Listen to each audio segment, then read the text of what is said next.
ایک بٹے والا ٹھیلا چلاتا تھا، روز اس کے پاس ایک بچہ آتا جو اس سے ایک بٹا لے لیا کرتا۔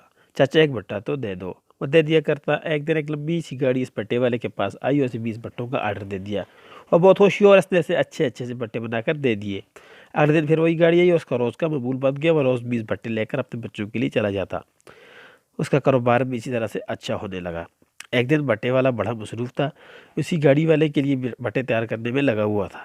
وہ بچہ آیا اور بولا چاچا ایک بٹا تو دے دو۔ بٹے والے نے کہا ابھی جاؤ یہاں سے، میرے پاس وقت نہیں ہے، بہت مصروف ہوں، بار بار آ جاتے ہیں بٹا مانگنے کے لیے۔ بچہ چلا گیا۔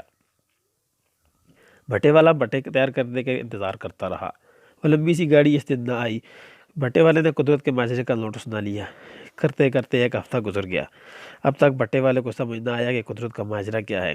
پھر وہ بچہ آیا بٹے والے کے پاس، چاچا ایک بٹا تو دے دو۔ بٹے والے نے بچے کی طرف دیکھا اور پھر بھی نہ سمجھا کہ قدرت کا ماجرا کیا ہے۔ بہرحال اس کو ایک بٹا دے دیا۔ اس نے ادھر بٹا دیا اور 2 گھنٹے کے بعد وہ لمبی گاڑی دوبارہ آ گئی۔ بھائی 20 بٹے دے دو۔ اس نے جلدی جلدی سے بٹے بنائے اور گاڑی والے کو دے دیے۔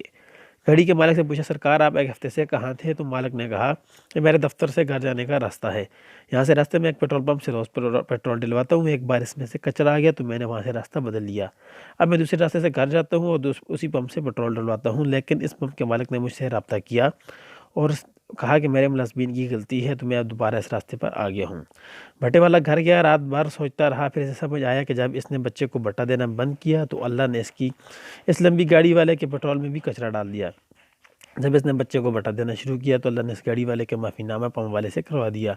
گویا اس کا اپنا رزق اس بچے کے پیٹ سے جڑا ہوا تھا، جو نہ تو اس کا ملازم، نہ ہی اولاد تھا، نہ ہی جاننے والا تھا، بس اللہ کا ایک بندہ تھا۔ پھر وہ یہ سمجھ گیا کہ کسی کو رزق پہنچانے کے لیے اللہ کسی کو رزق دیتا ہے، اور جب ہم وہ رزق نہیں پہنچاتے تو اللہ ہمارا رزق بھی روک دیتا ہے، اور وہ بندہ کون ہوتا ہے یہ ہم کبھی بھی نہیں جان سکتے۔